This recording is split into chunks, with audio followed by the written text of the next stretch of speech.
Good afternoon and welcome to the Wealth of Advice market update on the 23rd of May 2020.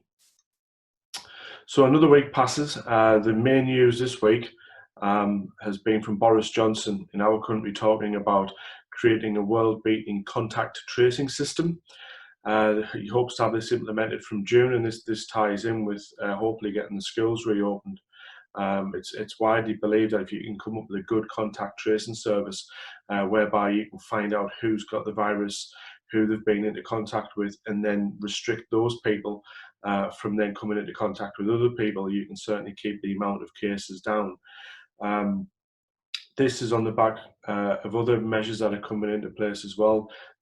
Tens of thousands of antibody tests are being proposed to start happening in the UK from next week.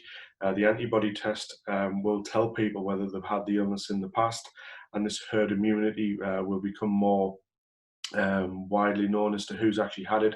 There's certain guesstimates that around about 10% of the population's had the virus already, but until we do these tests, nobody will know. And again, once we get more antibody tests coupled with the contact tracing service going, then the economy can start getting back to normal. In the rest of the world, we are seeing a global race for a vaccine. Each week seems to bring up the name of a new company who's leading the race. This week was a Boston-based biotech company called Moderna.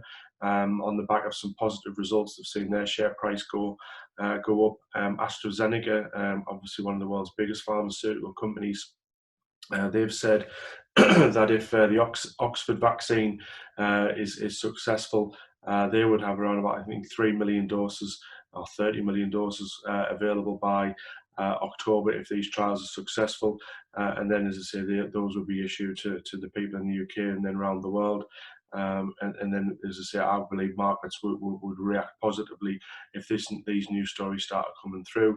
Conversely, if we have any setbacks, you might see the markets dip on the back of that. Across in Asia, Hong Kong stocks fell sharply this week as a result of the Chinese government saying that it was going to impose national security law on the city. Everyone's fearful that we're going to see these mass protests that we saw at the back end of last year reignited. This has further worsened the relations between the US and China. Obviously, Donald Trump's had to come back and say that we're going to sort of address this issue very strongly. A good line that I read this week was, although the pandemic has weakened China's economy, it certainly hasn't weakened the desired leader to assert power. We saw that with Australia, who had asked to the World Health Organization to start an inquiry into how the virus began. Immediately China put, I think there was an 80% tariff on the barley products going into China. I think they've also banned Australian imports of beef going into the country.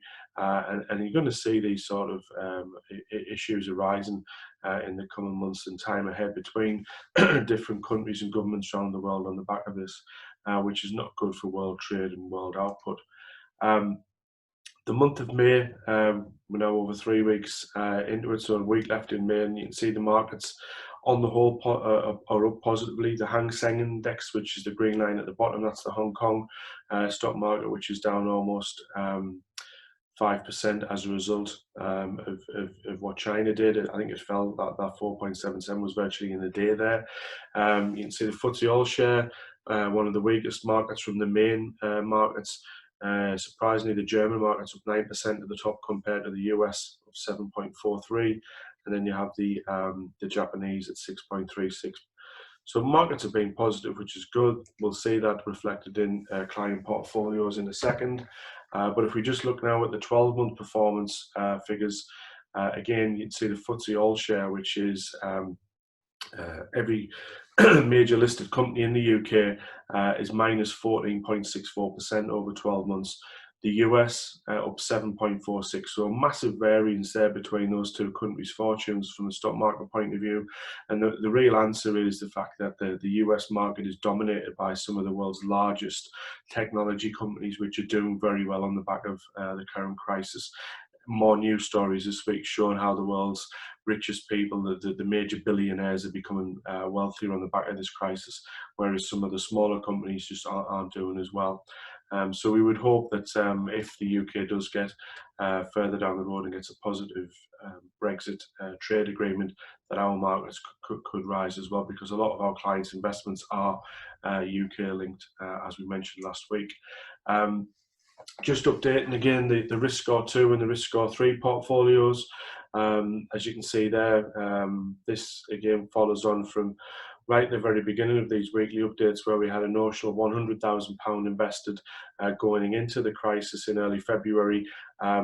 What it looks like now, the cliff edge really was from the 28th of February down to the 27th of March. Absolutely massive downturn, where most portfolios were around about 20% down. And if you follow the blue line there, which is risk score 2, to the 22nd of May, that one's now worth 93,340. The risk score 3, which has around about 60% in equities, whereas the risk score 2 is only 40% in the stock market. The risk score 3 is 92,508. So between 6.5% and 7.5% down from the beginning of the crisis. Is certainly not as bad as what it was at the end of March. Again, as we showed in previous slides, if you look at over 12 months, 3 years, 5 years, overall it's not as negative as it was. So we're certainly coming out of it. Excuse me. As you can see from the shorter run graph there, we had a negative week followed by 2 positive weeks, then another negative week, and then a positive week there. And that's what we're hoping to see over the next few months, is slight ups, slight downs. No huge downturns that you saw end of February going into March, just ups and downs as the news stories and the news flow comes through. So I don't know how long it'll take to get back to that 100,000 figure being reached again. Let's hope, as I say, some of the vaccines and the contact tracing systems work very well. Brexit gets sorted out, as we've mentioned last week when we talked about that. That could see the markets rise again. On Tuesday of this week, Legal & General invited us to dial into what they call a fireside chat with some of their fund managers. There was around about 4 fund managers on the line. Probably a couple of hundred advisor firms like ourselves dialing in and just listening in. We had the opportunity to ask questions by sending them in advance. Some of the key notes and bullet points we took from that, when we look across in America, obviously a huge market which dominates the world. The states of New York and New Jersey appear to have the infection under control and are doing very well. If you ever watch the governor of New York speak, he's very confident in what he's saying. He seems very sure that he's got the interests of the population, the people at heart, and he doesn't want this virus to come back and hit a second wave, because New York really was the epicenter for America at the beginning. That's not really the case now. Other states aren't doing very well at all, and there is a significant worry of a huge second wave. If you look back to the 1918 Spanish flu, that was the major problem there, was the second and third wave of what happened back then really affected world economies, and we don't want to see that happen again. Legal & General said that they were getting data out of the hospital system in America. Obviously, with it being a privatized system across the country, it's easier to call, or the data they said is easier to obtain. And they're saying that the amount of people who are actually in hospital suffering from the illness is going right down in those states.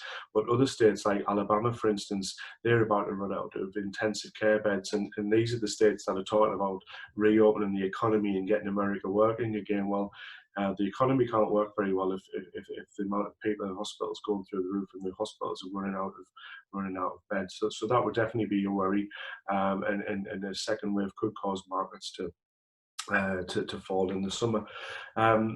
We look across to China. Their reopening, which was a good few weeks ago now, gives us a window of what the new normal might look like for Europe. Over there, it's reported that restaurant business trade is down 50%, hotels are down 30%, and car sales are down 25% from this time last year. Legal & General said they were a little bit surprised that car sales hadn't picked up after the lockdown ended, but it should be noted that car sales are a proxy for what consumer confidence is. So although the lockdowns ended, people clearly aren't wanting to go out and use big purchases. They're going to keep their money safe in the bank maybe rather than go out and buy a new car. And as I say, if that continues, that the low consumer confidence is there, then any recession we see in Europe might be longer than what we perhaps hoped for. So the key to getting out of a recession is for people to start spending again, and that will only happen when confidence returns. Excuse me. China, as we say, came out of lockdown a good few weeks ago. Boris Johnson saying that he wants to have a contact tracing service, which is the best in the world. Well, right now, the best one is in China. Obviously, they've got a very authoritarian system, but they are monitoring who has the virus, where they go, and if anyone comes into contact with any of those people, then they are forced to stay indoors. They're trying to tell us this week that there were certain days where there was no new cases reported, and that has got to come down to the contact tracing service. It's got to be remembered with this virus that half the infections are passed on by people who don't yet know they've got symptoms. So if you can eradicate that by a good system like this, and the data comes through that the amount of infections will go down, the markets will go up, your funds will return. Whether this works in the UK, we don't know. As I say, Boris Johnson's saying that he wants to have this contact tracing service set up so that we can try and get the schools back in early June. There's a lot of opposition to that, but again, from the point of view of the economics and how the markets work, we've got to get businesses open. We've got to start seeing that sense of normality come back, and I think this is going to be the key to it. The data in the UK regarding employment from the PAYE numbers that were fed into it show that employment fell by 1.6% during the month of April, which is quite a big increase.